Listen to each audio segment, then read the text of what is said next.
नमस्कार, आपण बघत आहात समाचार रप्तक आणि समाचार रप्तकच्या द टॉक शो मध्ये आपल्या सर्वांचं स्वागत आहे। आज आपण आपल्या स्टुडिओमध्ये अशा मोठ्या व्यक्तिमत्वाला आमंत्रित केलं आहे ज्यांचं राजकीय, सामाजिक आणि शैक्षणिक क्षेत्रात मोठं आणि बहुमूल्य योगदान आहे।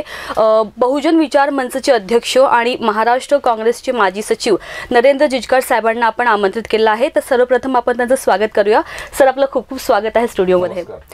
सध्या त्यांचं जन आशीर्वाद यात्रा ही नागपूरमध्ये खूप मोठ्या आणि जोशात सुरू आहे, तर त्याविषयी आपण चर्चा करणारच आहोत। पण त्या व्यतिरिक्त जे भारतामध्ये जे राजकीय मुद्दे सुरू आहेत काँग्रेस पक्ष आणि विपक्ष सत्ताला घेऊन, तर त्याविषयी देखील आपण चर्चा करणार आहोत। तर सर्वप्रथम सर, आपल्याला माझा पहिला प्रश्न असा असेल की काँग्रेस पक्षातून आपल्याला 6 वर्षासाठी निष्कासित करण्यात आलेलं आहे, तर त्यामागचं काय कारण असावं असं आपल्याला काय वाटतं? आपण जे बोललात की मला 6 वर्षासाठी निष्कासित केलं, ही जी कारवाई जी झाली आहे ती अतिशय सूडबुद्धीने झालेली कारवाई आहे। कारण मागील एक 15 वर्षापासून मी सक्रिय राजकारणात काम करत असताना मी काँग्रेस पक्षाचे विचार आणि त्याचा प्रसार हा घराघरात किंवा दारादारात कसा होईल त्यासाठी मी बरेचसे मोठमोठे कार्यक्रम करत असतो। बहुजन विचार मंच नावाची माझी सामाजिक संस्था आहे। ह्या संस्थेच्या मार्फत मी संविधान जागर सारखा कार्यक्रम करत असतो। आझादी से आझादी को, ज्यामध्ये काँग्रेसचा पूर्ण कार्यकाळ म्हणजे काँग्रेसच्या पंतप्रधानांनी ह्या देशासाठी काय योगदान दिलं त्याचं मी एक नाटक तयार केलेलं आहे। त्यानंतर मी राजीव गांधी जयंती अतिशय वेगळ्या पद्धतीने मी ती उत्साहाने आम्ही साजरी करतो। त्यामध्ये जवळपास राजीव गांधींनी केलेल्या कार्याच्या झाक्या मी केलेल्या होत्या। शांती मार्च हा कार्यक्रम मी गांधी जयंतीच्या निमित्तानं करत असतो। बरेचसे कॅम्प, बरेचसे आंदोलन, मी आता मणिपूरला जी घटना झाली, मी एकमेव असं काँग्रेसमध्ये होतो ज्यांनी याच्या निषेधामध्ये एक मोठं सिग्नेचर कॅम्प पण मी केलेला आहे। आणि प्रत्येक आठवड्यात माझे ह्या पश्चिम नागपुरामध्ये माझे हेल्थ कॅम्प होत असतात आणि सतत काही ना काही काम करत मी लोकांच्या संपर्कात असतो। ज्यावेळेस काँग्रेसची डिजिटल मेंबरशिप ही ड्राईव्ह सुरू झाली त्यावेळेस 22,000 डिजिटल मेंबर करणारा कदाचित एक चीफ इन्व्हेस्टर म्हणून मी महाराष्ट्रात पहिला असेल। आणि हा जो कार्यक्रम आहे, हा जो उपक्रम आहे, हा काँग्रेसने अतिशय उत्तम रित्या पार पाडला होता। त्याच्यामध्ये माझं मी 22,000 परिवाराला मी ह्या काँग्रेसच्या विचारधाराला जोडलेला मी असा एक कार्यकर्ता आहे।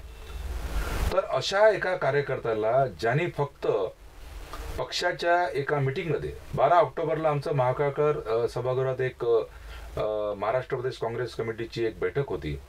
त्या बैठकीमध्ये उदयपूर अधिवेशनात झालेल्या ठरावावर चर्चा होती। एक पदाधिकारी ह्या नात्याने मला ज्यावेळेस तिथं आमंत्रित केलं आणि मीटिंग आमच्या शहर अध्यक्षांनी सुरू केली आणि प्रास्ताविक करून ही मीटिंग संपल्याचं जाहीर केलं। तर ज्या विषयावर चर्चा होणार होती, कारण उदयपूर अधिवेशनात संघटनेच्या दृष्टीने महत्त्वाचा असा ठराव झालेला आहे की ज्याचा कार्यकाळ 5 वर्षाच्या वरती झाला किंवा जो व्यक्ती एकच व्यक्ती संघटनेच्या 2 पदावर आहे, तर अशा पदाधिकाऱ्याचं किंवा अशा अध्यक्षाचं राजीनामा घेऊन दुसरा तिथं नेता किंवा पदाधिकारी नेमण्यासाठी हा ठराव झालेला आहे। तसंच संघटनेच्या दृष्टीने महत्त्वाचं की वेगवेगळ्या क्षेत्रातल्या लोकांना काँग्रेसच्या विचारधारेला जोडून काँग्रेसचं संघटन कसं मजबूत करता येईल, हा एक उदयपूर अधिवेशनात ठराव झाला होता। तर ह्या दोन्ही ठरावावर चर्चा न करता मीटिंग संपल्याचं जाहीर करता, कारण हा ठराव त्यांच्या विरोधात आहे। आज आमचे शहर अध्यक्ष आज 10 वर्ष झाली त्यांना, आणि आमची संघटना अतिशय खिळखिळी केली आहे। बूथ कमिट्यांचा पता नाही, 70 ते 80% बूथ कमिट्या ह्या बोगस आहे। आणि अशा अध्यक्षाचा राजीनामा घेऊन दुसरा चांगला एक नवीन अध्यक्ष नेमणं जेव्हा अपेक्षित आहे, आणि हा जेव्हा ठराव चर्चेला त्या दिवशी महाकाळकर भवनात आला आणि मी फक्त उभं राहिलो बोलायसाठी, तर माझ्यावर अटॅक करण्यात आला, हल्ला करण्यात आला, भाडोत्री गुंड बोलवलेले होते। आणि हे काही सगळ्यांसमोर झालेला हा अटॅक होता। आमचे प्रदेशाध्यक्ष तिथं होते, आजी माजी आमदार तिथं होते, सगळे पदाधिकारी तिथे होते। त्याचे व्हिडिओज आहे, दुसऱ्या दिवशी पेपरात हे सगळं छापून आलेलं आहे, व्हिडिओ सगळे व्हायरल झालेले आहे। म्हणजे असं काही नाही, सगळ्यांना माहित आहे की माझ्यावर अटॅक झाला। आणि 5 दिवसानंतर सरप्राइझिंगली त्यांना शोकॉज नोटीस येण्याची ऐवजी मला जेव्हा शोकॉज नोटीस आली त्याच वेळेस मला कळलं होतं की काही ना काही माझ्यावर राजकीय सुडाच्या भावनेतून काहीतरी कारवाई करणार आहे, आणि तसंच झालं. म्हणून हा जो माझ्यावर जो निष्कासन करायसाठी ते लोकसभेच्या निवडणुकीच्या पहिले तोंडावर जो माणूस जो पदाधिकारी 22,000 कुटुंबांना काँग्रेसशी जोडतो त्याचं निष्कासन करून काँग्रेसला फायदा होणार आहे की नुकसान होणार आहे हे सगळ्यांना कळतं. त्यामुळे ही जी आमच्या पक्षामध्ये मोठ्या पदावर असलेले जे नेते आहे हे काँग्रेसमध्ये राहून दुसऱ्या पक्षाचा विरोधी पक्षाची मदत करत असतात हे यामुळे सिद्ध झालं. आणि ही जी कारवाई झाली ही माझ्यावर सूडबुद्धीने झाली आणि ही कुठेतरी भारतीय जनता पक्षाला मदत करणारी कारवाई झाली. ही जी पक्षामध्ये जी आतरून जी गुटबाजी करण्यात आली त्यानंतर तुम्ही काय म्हणजे याच्यानंतर तुम्ही काय भूमिका घेतली आहे, काय कारवाई करण्याची भूमिका घेतली आहे? आणि बरं त्यानंतर काँग्रेस पक्षातील जे पदाधिकारी किंवा जे अधिकारी अजूनही तुमच्याशी जोडले आहेत का? असं आहे, काँग्रेस पक्षातून जरी मला यांनी काढलं तरी माझी काँग्रेसची विचारधारा ही हिरवू शकत नाही. मी माझ्या कारवाई झाल्यानंतर लगेच 3 दिवसानंतर 14 जानेवारीला इम्फालला भारत जोडो न्याय यात्रा राहुलजींनी सुरू केली. त्या यात्रेत मी सहभागी झालो आणि ती यात्रेत सहभागी झाल्यानंतर 15 जानेवारीपासून मी एक जनसंपर्क जन आशीर्वाद यात्रा सुरू केली. आणि ह्या माझ्या यात्रेच्या पहिल्या दिवशी म्हणजे 15 ऑगस्टला मी संविधान चौकात डॉक्टर बाबासाहेब आंबेडकरच्या पुतळ्याला माल्यार्पण आम्ही जेव्हा यात्रा सुरू केली तर ह्या पक्षाचे माजी मंत्री आदरणीय सुनील भाऊ केदार माझ्यासोबत होते. तिथं आदरणीय माजी खासदार गेवभाऊ आवारी माझ्यासोबत तिथं आले होते. माजी आमदार अशोक धवळ आले होते. ज्येष्ठ स्वातंत्र्य सैनानी ज्या काँग्रेस प्रेमी आहे, काँग्रेसच्या विचारधारेच्या आहे, 95 वर्षाच्या लीलाताई चित्रे माझ्यासोबत आल्या. त्यानंतर विजयभाऊ वडेट्टीवार यांनी मला समर्थन जाहीर केलं. शिवाजीराव मोघे आमचे आदिवासी सेलचे राष्ट्रीय अध्यक्ष त्यांनी मला समर्थन जाहीर केलं. आणि असे शेकडो कार्यकर्ते पदाधिकारी माझ्यासोबत आजही जन आशीर्वाद मध्ये माझ्यासोबत आहे. आज आपण भारत जोडो यात्री राहुलजी सोबत जी 3,500 किलोमीटर चालली ती आमची NSUI कोऑर्डिनेटर वैष्णवी भारद्वाज ती माझ्यासोबत रोज असते. युथ काँग्रेसचा पश्चिमचा अध्यक्ष अगस्टिन जॉन माझ्यासोबत असतो. काँग्रेसचे कार्यकर्ते पदाधिकारी हे सगळे माझ्यासोबत आहे, कारण त्यांना सगळ्यांना माहित आहे की ही जी कारवाई झाली आहे ही सूडबुद्धीने झालेली आहे. बरं साहेब, मला सांगा की आपल्या निलंबनानंतर काँग्रेस पक्ष जो आता लोकसभा निवडणूक जे आता होणार आहे त्यामध्ये याचा किती मोठा फटका बसणार आहे, काय शक्यता याची, काय सांगणार यावर? साहेब, फटका किती बसेल हे तर वेळ सांगेल, पण ज्या कार्यकर्त्याचे 25,000 मेंबर्स बहुजन विचार म्हणजे त्याच्या सामाजिक संस्थेचे 25,000 मेंबर्स आहेत आणि त्यापैकी 22,000 मेंबर्स 22,000 परिवार त्यांनी काँग्रेसच्या विचारधारेत जोडलेला आहे. हे काय मी सांगतो म्हणून नाही, तर आमचं जे काँग्रेसचं जे ऍप आहे त्याच्यामध्ये हे दिसतं. याच्यामध्ये कोणीही काही मॅनिप्युलेशन करू शकत नाही, कारण ज्याला डिजिटल मेंबर बनवायचा आहे त्याचा फोटो काढायचा असतो, त्याचं वोटर कार्ड द्यायचं असतं, त्याचं वोटिंग आधार कार्ड द्यायचं असतं. त्यामुळे अशा व्यक्तीला पक्षाच्या बाहेर ठेवणं तेही लोकसभेच्या निवडणुकीच्या तोंडावर तर मला असं वाटतं निश्चितपणे काँग्रेसला नुकसान करणार आहे. बरं, तर काँग्रेस पक्षाला आता राहुल गांधींचं जे भारत जोडो न्याय यात्रा जी आता त्यांनी काढलेली आहे त्याचा लोकसभा 2024च्या निवडणुकीवर काय परिणाम होणार आहे? निश्चितपणे त्याचा चांगला परिणाम होणार आहे. राहुलजीने जी भारत जोडो न्याय यात्रा सुरू केली की ह्या देशातील जे युवक आहे, ह्या देशातल्या ज्या महिला आहे, ह्या देशातले जे कास्तकार आहे, ह्या देशातले जे वेगवेगळ्या क्षेत्रात काम करणारे लोक आहे यांच्यावर कसा अन्याय झालाय. आपण आज बघतो की आज जे किसान आहे त्यांना 1 वर्ष जवळपास आपल्या अधिकारासाठी लढावं लागलं. आपल्या ज्या महिला पैलवान आहे त्या आजही ह्या सत्तेच्या विरोधात लढत आहे. आजचा आपला जो युवक आहे हा बेरोजगारीनं परेशान आहे, रोजगार नाही त्याच्याकडे.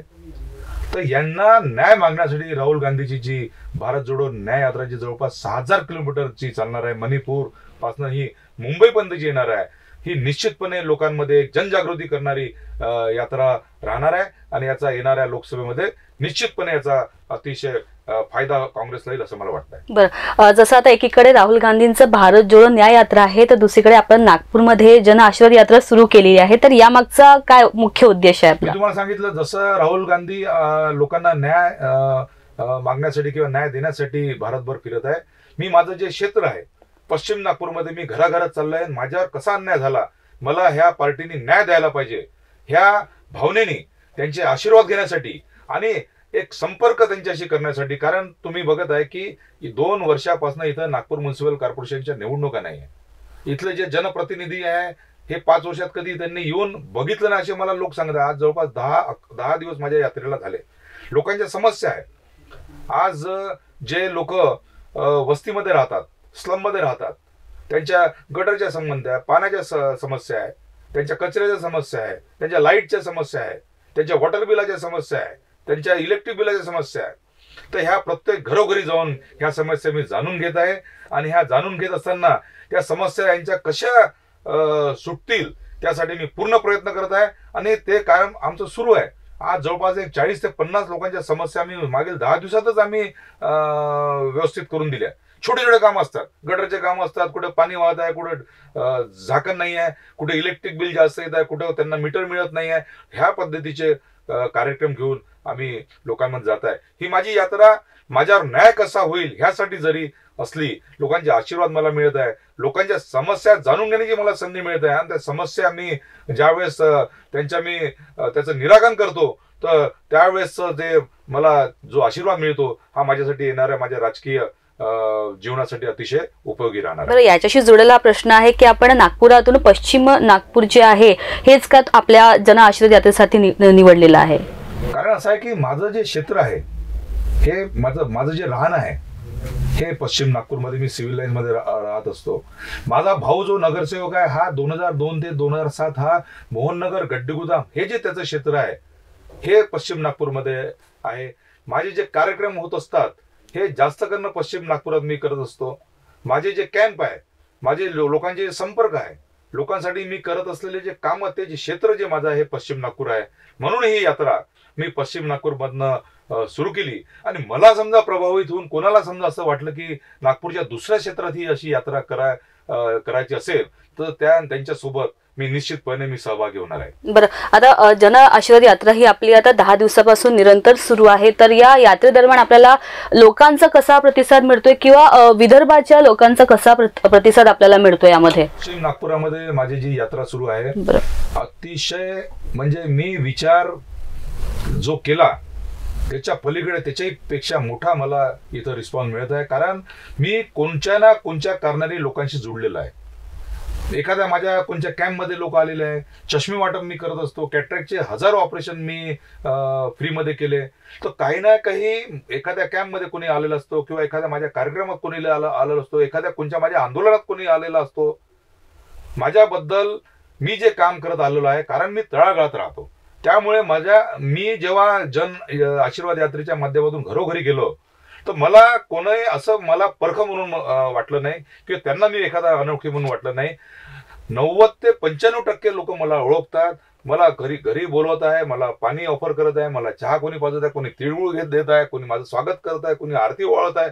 अतिशय चांगल्या पद्धतीनं उत्तम प्रतिसाद मला मिळत आहे. आणि सगळ्यात महत्वाचं म्हणजे त्या एरियातले लोक, ज्या एरियामध्ये माझी यात्रा त्या एरियातले लोक मला स्वतःहून सहभागी होऊन मला प्रत्येक घरोघरी घेऊन चालले आहे, माझी ओळख करून देत आहे. त्याच्यामुळे अतिशय उत्तम आणि चांगला प्रतिसाद ह्या जन आशीर्वाद यात्रेला लाभलेला आहे आणि येणाऱ्या दिवसाती राहील याची मला पूर्ण शाश्वती आहे. बरं, आपण बऱ्याच म्हणजे वर्षांपासून आपण राजकीय क्षेत्रात जुळलेला आहात, तर आपल्याला म्हणजे लोकसभा विधानसभा निवडणूक लढण्याची इच्छा कधी जाणवली का किंवा आता लोकसभा विधानसभा लढण्यास आपण इच्छुक आहात का, यावर आपलं काय मत आहे? असं आहे, मी लोकसभा निवडणुकीसाठी मी इच्छुक म्हणण्यापेक्षा मला पार्टीकडनं विचारणा झाली नाही आणि मला असं वाटत नाही की मला, कारण मी आज पक्षातच नाही आहे. आज आमची जी डिसिप्लिनरी कमिटी आहे, जी ऑल इंडिया काँग्रेस कमिटीची, तिथं मी अपील केलेली आहे आणि त्या अपीलमध्ये निश्चितपणे, कारण जी कारवाई सूडबुद्धीने झाली आहे ती त्याच्यात मला रिलीफ मिळेल आणि येणाऱ्या दिवसात ऑक्टोबरमध्ये जेव्हा विधानसभा येईल त्यावेळेस माझ्या पक्षाकडे मी माझं आवेदन करीन. आणि याच्यापेक्षाही महत्वाचं म्हणजे माझे जे जनता जनार्दन आहे, आज मी घरोघरी चाललो आहे. घरोघरी समजा जात असताना मला समजा असं वाटलं की लोक आपल्याला एक्सेप्ट करतील कारण ज्या पद्धतीनं माझं स्वागत करत आहे, ज्या पद्धतीने मला आशीर्वाद देत आहे, तर हे महिनाभरात मला एक लक्षात येईल की लोकांना, कारण माझं तुम्ही निवेदन बघा, त्या निवेदनमध्ये मी प्रामाणिकपणे माझं मत मांडलं आहे. कारण राजकारण हा काही लोकांसाठी धंदा झालेला आहे, बिझनेस झालेला आहे. माझ्यासाठी राजकारण हे समाजकारण करण्याचं एक माध्यम आहे आणि शिकलेले लोक राजकारणात आले पाहिजे ह्या मताचा मी आहे. शिकलेले लोक, काम करणारे लोक समजा राजकारणात येऊ इच्छित असतील आणि लोकांचं त्यांचं समर्थन असेल तर निश्चितपणे येणाऱ्या विधानसभामध्ये माझं जे क्षेत्र आहे पश्चिम नागपूर, तिथं मी निश्चितपणे माझ्या पार्टीला मी निवेदन देईल आणि मी समजा त्यांची इच्छा असेल, लोकांची इच्छा, लोकांचं मनोगत मला वाटलं तर निश्चितपणे विधानसभेच्या निवडणुकीला मी सामोरं जाईल. बरं, सध्या संपूर्ण देशभरामध्ये ईव्हीएम ऐवजी बॅलेट पेपरचा उपयोग करावा निवडणुकांसाठी हा विषय, मुद्दा जो आहे खूप जास्त गंभीर होतोय संपूर्ण देशामध्ये. तर आपलं काय मत आहे? माझं मत यामध्ये असं आहे की आपण बॅलेट पेपरवर आलं पाहिजे. कारण ज्या देशात ईव्हीएम मशीन बनवण्यात आल्या, ज्याचं इन्व्हेन्शन झालं, जर्मनी सारखे जे देश आहे ते आज ईव्हीएम सोडून बॅलेट पेपरवर आले. दुसरं असं आहे की ईव्हीएम ही मशीन आहे, ही कुठेही टेम्पर होऊ शकते किंवा कुठेही ती बंद होऊ शकते. एखाद्या एरियामध्ये समजा एक अर्ध्या तासासाठी जरी ईव्हीएम बंद झालं तर त्या क्षेत्रातलं मतदान हे प्रभावित होतं. आणि आज जे एक पक्ष सोडून सगळे पक्ष समजा ईव्हीएमच्या विरोधात आहे किंवा जो मतदार जो वोट करतो तो समजा त्याला समजा तो कुठेतरी संशयाच्या घेरात आहे की आपण दिलेलं वोट आपल्याच उमेदवाराला किंवा आपण दिलेल्या पक्षाला समजा गेलं की नाही गेलं हा संशय जिथं निर्माण होतो. किंवा एखादा उमेदवार समजा हारल्यानंतर त्याला असं वाटत असेल की आपल्याला जनसमर्थन असल्यानंतरही आपण निवडणूक हारलो, तर कुठे ना कुठे ईव्हीएमच्या विरोधात एक संशयाचं वातावरण झालेलं आहे. जवळपास सगळेच पक्ष ह्याच्या विरोधात आहे. ईव्हीएमच्या विरोधात एक आंदोलन मोठं उभं होत आहे. मला असं वाटतं कुठेतरी आपण बाकी देश जसे जे विकसित देश जे आहे ते समजा ईव्हीएम सोडून समजा बॅलेट पेपर आले असतील तर आपणही त्या मार्गाने जायला पाहिजे असं माझं प्रामाणिकपणे मत आहे. बरं, जसं मागे दिल्ली सदनमध्ये आता जे मल्लिकार्जुन खडगे आहे त्यांच्या नेतृत्वामध्ये लोकतंत्र बचाव आणि संविधान बचाव ही एक आंदोलन करण्यात आलेली होती. तर असं हे आंदोलन करण्यामागचं काय उद्देश होतं?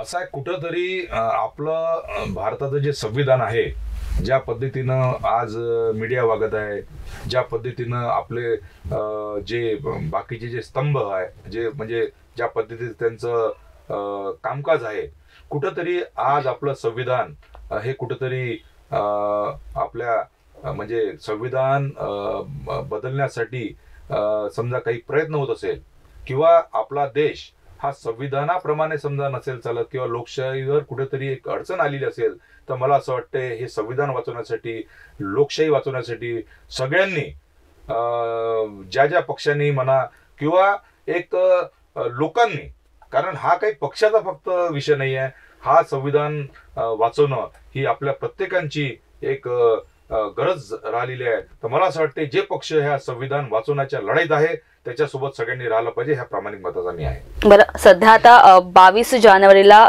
रामलला प्रतिष्ठानाचं खूप मोठं असं एक बिगुलं निर्माण झालं होतं. पंतप्रधान नरेंद्र मोदी यांच्या हस्ते तिथे ही प्राण प्रतिष्ठा करण्यात आली आणि एकीकडे राहुल गांधी यांचं भारत जोडो न्याय यात्रा ही सुरू आहे. तर यामध्ये काय वाटतं की आता सोशल मीडियावर खूप जास्त असं सुरू आहे की लोकसभा निवडणूक जी आहे ती मोदींनी जिंकलेली आहे. काय हे जे सोशल मीडियावर इतकं हे जे पसरवण्यात आलेलं आहे आणि एकीकडे राहुल गांधींचं जे न्याय यात्रा सुरू आहे, काय कुठे वाटतं की लोकांचा कल कुठे जाणार आहे? म्हणजे एकीकडे आपण मंदिरात प्राणप्रतिष्ठा करतो आणि एकीकडे घरोघरी जाऊन राहुल गांधी जिल्ह्यात जाऊन तिथे हे करतात, किती फरक पडणार आहे? असं आहे, मी पण एक हिंदू धर्माचा असल्यामुळे मला त्याचा अभिमान आहे आणि भगवान श्रीरामला मी देखील फार त्यांना मी मानतो. आणि आपण जसं मी बोललो की आपल्या देशामध्ये सगळ्यात मोठं एक जे आहे ते संविधान आहे. ह्या संविधानाने दिलेल्या अधिकारानुसार सुप्रीम कोर्टाने समजा एखादं डिसिजन दिलं असेल तर ते आपण सगळ्यांनी मान्य केलं पाहिजे आणि त्या निर्णयानुसार समजा राम मंदिर होत असेल तर त्याला निश्चितपणे मी त्याचं स्वागत करतो. पण ज्या राम मंदिराच्या प्राण प्रतिष्ठेच्या कार्यक्रमामध्ये एक पॉलिटिकल त्याला एक टच देण्याचा जो प्रयत्न झाला आणि ज्या पद्धतीनं त्याचं प्राणप्रतिष्ठा सोहळा हा देशभरामध्ये एक वेगवेगळे आपण बघतो की मंदिरामध्ये, आणि त्याला एक पॉलिटिकल त्याला एक दिशा त्या कार्यक्रमाला होती. मला असं वाटते एक राजकारण आणि धर्म हे वेगवेगळे राहिले पाहिजे. राजकारणात धर्म नाही यायला पाहिजे, धर्मात राजकारण नाही यायला पाहिजे. आणि निश्चितपणे हा जो प्राणप्रतिष्ठा सोहळा रामनवमीच्या दिवशी झाला असता तर मला असं वाटतं देशभरातून सगळेजण याच्यामध्ये सहभाग झाला असता आणि जे काही पक्ष याच्यापासून दूर राहिले ते देखील राहिले नसते. कारण कुठंतरी असं वाटलं की हा एक प्राणप्रतिष्ठा सोहळा हा एक पॉलिटिकल इव्हेंट आहे आणि त्या इव्हेंट सारखा झाल्यामुळे मला असं वाटते की बऱ्याच प्रमाणात लोक त्याच्यामध्ये सहभागी झाले नाही. हाच समजा सोहळा रामनवमीला झाला असता तर मला असं वाटते पूर्ण देशभरात अतिशय चांगला आणि मोठा उत्सव एक झाला असता. बरं, जन आशीर्वाद यात्रेनंतर आपली पुढील भूमिका काय असणार आहे राजकीय क्षेत्रामध्ये? मी तुम्हाला सांगितलं की मी आता पश्चिम नागपुरातल्या घराघरात मी चाललो आहे, घराघरात मी बसत आहे, घराघरात त्यांची चर्चा करत आहे, त्यांना विचारत आहे की शिकलेल्या लोकांनी आणि काम करणाऱ्या लोकांनी राजकारणात यायला पाहिजे की नाही पाहिजे. आणि ही भावना मी प्रत्येक घरात जाऊन त्यांच्याशी चर्चा करत असताना मला समजा असं वाटलं की लोकांचं समर्थन आपल्याला आहे, लोक आपल्याला एक्सेप्ट करतील, आणि लोकांच्या मनातून जे काही विचार येतील, जे काही त्यांचा निर्णय राहील तो मला मान्य राहील. धन्यवाद खूप खूप आपलं की आपण समाचार पत्रकच्या स्टुडिओमध्ये आलात आणि राजकीय क्षेत्राशी निगडीत असलेल्या मुद्द्यांवर आपण सडेतोड उत्तरे दिलेली आहेत नरेंद्र जिचकार साहेबांनी. तर पुढील भागात देखील आपण असेच राजकीय नेत्यांशी आपण चर्चा करणार आहोत. तर आपण बघत राहा द टॉक शो. नमस्कार. धन्यवाद.